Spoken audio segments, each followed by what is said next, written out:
This KEVA building technique is a little more on the challenging side, but I'm going to show you exactly how to do it. You're going to start with 4 planks, making a square, and then you're going to stick planks upright in the corners. And as you go around, you're going to place one on the outside and then one on the inside, and then slide one in, and it may fall, but that's okay.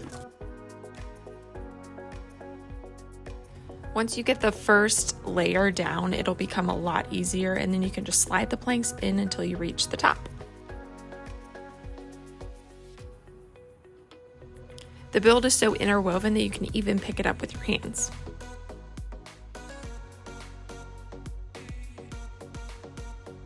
This is one of my favorite building techniques because once you know how to build it, it becomes easier and easier as you do it, and it looks intricate and super cool. Give it a try and let us know how it turns out.